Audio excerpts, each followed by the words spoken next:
Frawley shoots at goal. That's not a bad sort of a shot. They needed that one close to half-time. And there's the siren for half-time. A much shorter quarter than the first term. The Saints 11-5, 71, and the Swans 7-3, 45. At half-time, St Kilda 11-5, leading the Swans 7-3. In that quarter, the Saints added 4-3 to the Swans 2-3, and of course that final goal kicked by Paul Hawke came on the siren. For St Kilda, Lockett has 5 goals, Narkle has 3, and for the Swans, their leading goal kicker is Kappa with 2 goals. So the Saints look very much in command of the situation. Bob, Ricky Quaid's got quite a few problems. Yes, they've been able to stop Kappa taking those marks. Even though Brown got injured and went off the ground, Cowie has done well since coming on, and across that back line, Morwood in the back pocket has played an extremely good game. Mace hasn't let Browning ever get into the game at any stage. And while we're watching the highlights, a great goal kicked by Fashini very early in the piece. And Burns has got on top in the centre. Tomei doing a good job on the wing. Barker and Cronin around the ground have picked up kicks whenever they like. And with Lockett and Narkle up forward being able to kick those goals, and it really does give them something to kick to. Lockett giving a hand pass across to Narkle. They've teamed well together. Lockett with 5 goals at this stage, Narkle 3. And it's been the forward line of St Kilda that is the danger. But it does start at the other end of the ground, and it's the St Kilda defence that they've been running on, making the play and really making attack from defence, and that's been the most impressive part of their play.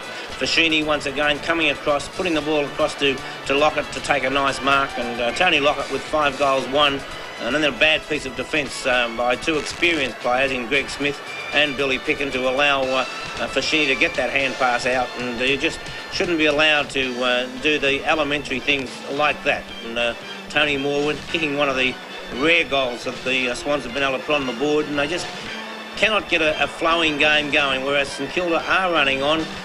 Maybe it's because of the fact that they're first to the ball, but certainly the Swans are nowhere near the Saints when it comes to getting the ball first. Well, there's 26 points the difference. It's not a great margin, but the way that the Saints are playing, they look far more confident than the Swans, don't they? They are getting the ball up to their forward line, but the St Kilda defence well on top, and Elphinston, Mace, Morwood have all played superb games. All right, well, that's it at half-time. The Swans 7-3, trailing St Kilda 11-5. We'll take a break from Sevens Big League at the Sydney Cricket Ground. We'll be back in just a moment.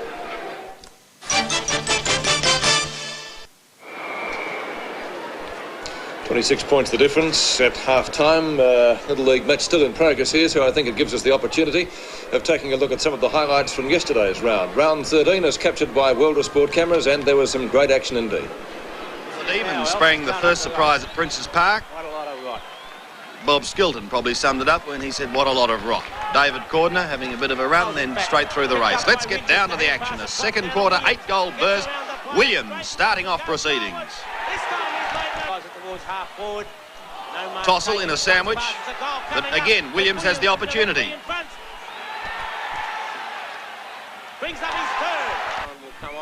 Templeton taps it cleverly over the back, and Williams takes his 4th.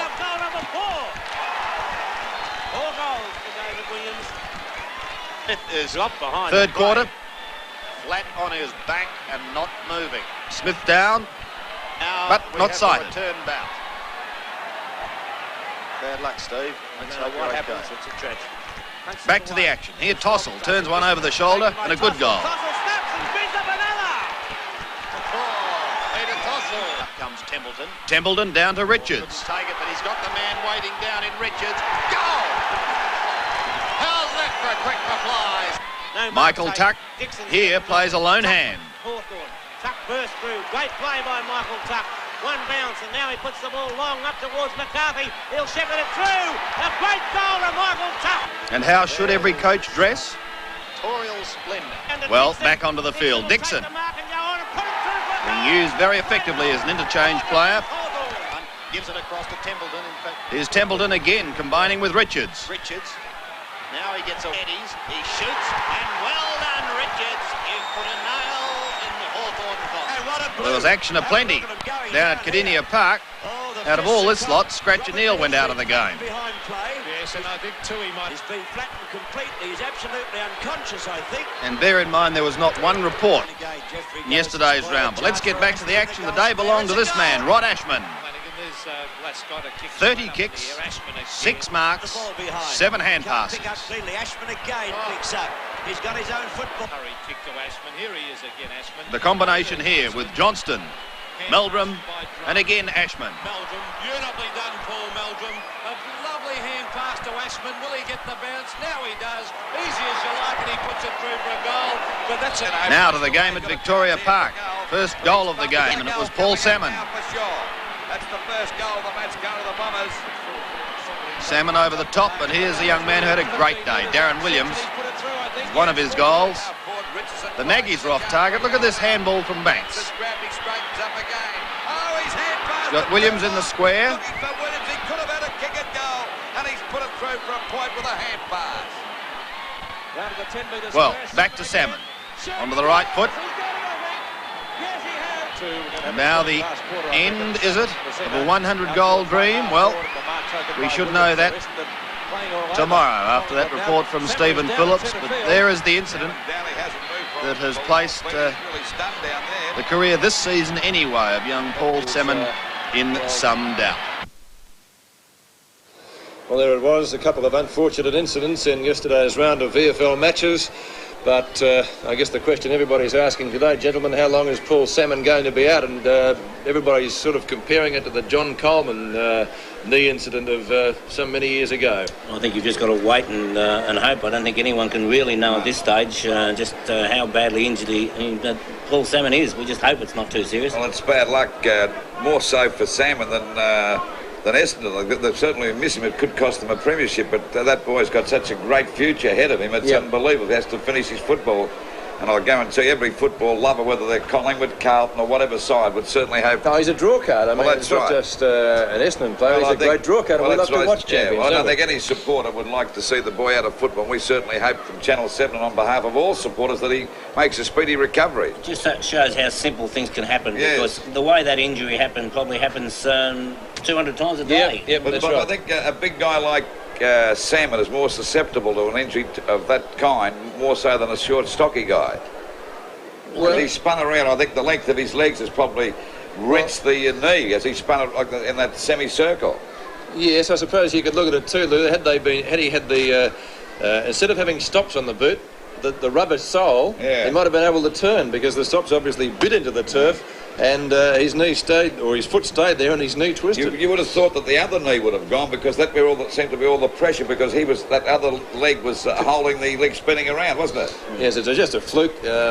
All these accidents are that way. When Hudson went down years ago and Barry Burke tackled him, looked an ordinary tackle, didn't it? Yes. Right, yeah. And he didn't get up. And of course, you can see that Jeff Rains is completely innocent there. He's done the right thing to go across and try to smother, and of course Salmon off balance. Well, actually he wasn't off balance, because he stood his ground, and probably if he'd been knocked over he wouldn't have had the injury. Now, I remember when we were doing the call yesterday, we didn't think it was unusual. We were watching the play downfield, and then we looked back and saw Salmon hadn't moved, and you had to see the replay to exactly pick up how it happened. It was rather strange. Well, it's a marvellous thing too, because they were flagging at that particular time. They were down by about 19 points. They put him in the ruck, and he was sensational. He just dominated the game, changed it in Eston's favour. And of course, I just wonder whether Kevin Chitty's regretting about putting him in the ruck, even though he made such a big change in the game. All right. Of course, Salmon wasn't the only player that was carried from a stretcher yesterday, Lou. We saw Stephen Smith in that incident at Princes Park, and of course dual Brownlow medalist Keith Gregg was also carried from the ground on a stretcher yesterday after a clash with, I say of all people, Simon Beasley, because Simon doesn't have a reputation not the most as being aggressive player. No, that's right. Is he? So it was not a good day insofar as serious injuries were concerned yesterday. But to bring you up to date on what's happened here, the umpires are back onto the ground. We're awaiting the appearance of the two sides.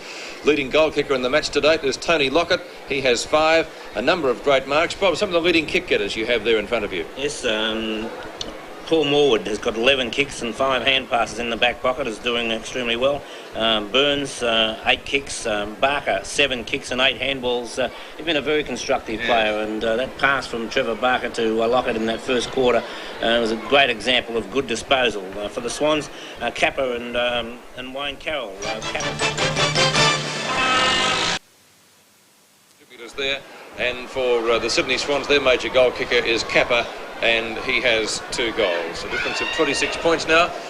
Both teams back onto the field for the second half of the match, and Bob Skilton, well, the Swans certainly have the job ahead of them. Yes, it'll be interesting to see whether or not Ricky Quaid makes any changes to the side that finished there. Tony Danaher onto the interchange bench, so that will find Grady at full back,